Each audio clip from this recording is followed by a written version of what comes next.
برطانوی وزیر اعظم Ramsay McDonald,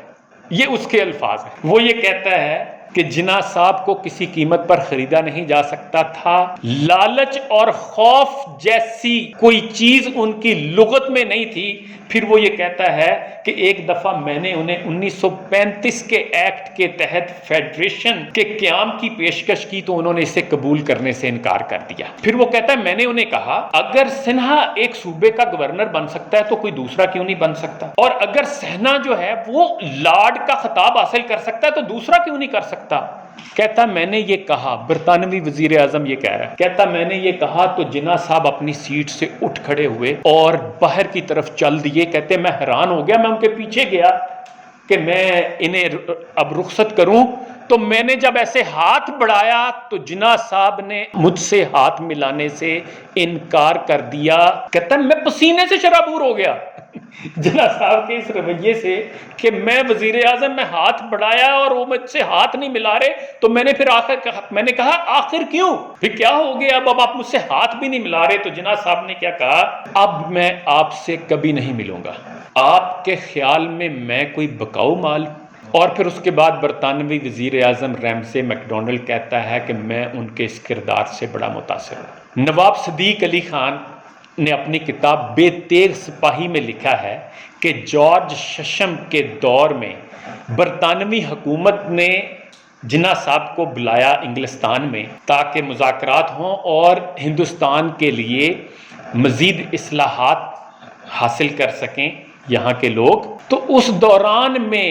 بکنگم palace کی طرف سے، قصر بکنگم کی طرف سے زہرانے کی دعوت وصول ہوئی۔ اب آپ ذرا اندازہ کریں، انگریز کا دور ہے، وہ حکمران ہے، اور کہتے ہیں یہ وہ دور تھا کہ اس میں انگریز کسی کی طرف ہنس کے دیکھ لیتا تو وہ سمجھتا بندہ کہ مجھے جنت مل گئی ہے، کسی سے دو جملے بول لیتا انگریز تو وہ کہتے کہ یار ہماری تو پتہ نہیں دونوں جہان میں کامیابی ہمیں مل گئی، ہمیں تو پتہ نہیں کون سی بڑی کامیابی مل گئی ہے۔ یہ اس دور میں جناح صاحب کو بکنگم پیلس کی طرف سے زہرانے کی دعوت وصول ہوئی تو جناح صاحب نے اس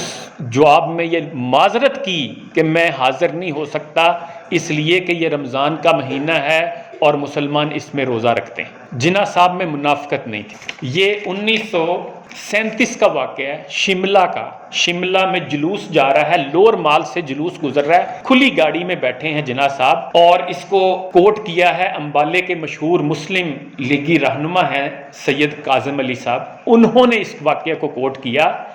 وہ جب جلوس جا رہا ہے تو قائد اعظم بیٹھے ہوئے ہیں تو انہوں نے پینٹ کوٹ پہنا ہوا اور ہیٹ اپنے گھٹنوں پہ رکھا ہوا، تو ایک مسلم لیگی کوئی کارکن آیا تو آ کے کہا جناح صاحب اگر یہ ہیٹ آپ اٹھا کے پاؤں میں رکھ لیں تو لوگ بڑے خوش ہوں گے کہ انگریزی لباس کی آپ نے ایک طرح سے تضحیق کی ہے۔ تو جناح صاحب نے ہیٹ اٹھایا، سر پہ رکھا اور کہا کہ میں منافق نہیں، یعنی دکھاوے کے لیے وہ کوئی کام کرنے کو تیار نہیں تھے۔ یحییٰ بختیار جو ایک دفعہ وہ کہتے ہیں میں نے تصویر بنانے کے لیے جب زیارت میں ٹھہرے ہوئے تھے وہ گئے تو تصویر بنانے لگے تو جناح صاحب اس وقت کتاب پڑھ رہے تھے جس کے بغیر الحدیث کا ٹائٹل تھا، الحدیث یعنی حدیث کی کتاب پڑھ رہے تھے انگریزی، تو وہ ٹائٹل بھی صاف نظر آ رہا تھا۔ تو وہ جب کہتے ہیں میں تصویر بنانے لگا تو میں نے کہا جناح صاحب یہ ذرا نا کتاب کا ٹائٹل ایسے کر لیں تاکہ ذرا تصویر میں کلیئرلی نظر آ جائے کہ آپ حدیث کی کتاب پڑھ رہے ہیں۔ تو آپ نے فوراً کتاب بند کی، اس کو رکھا اور کوئی اور کتاب اٹھا لی کہ اب تصویر میں، یعنی یہ تھا ان کا لیول کہ کہیں دکھاوا نہیں ہے۔ اور اسی طرح امام علی کرم اللہ وجہہ کا یوم جو شہادت 21 رمضان، گاندھی نے کہا کہ جی اس دن مذاکرات چل رہے تھے ہر 2 دن بعد 4 دن بعد، تو آپ نے اخبار میں بیان دے دیا کہ یہ جو 21 رمضان کو مذاکرات نہیں ہو سکتے اس لیے کہ امام علی کا یوم شہادت۔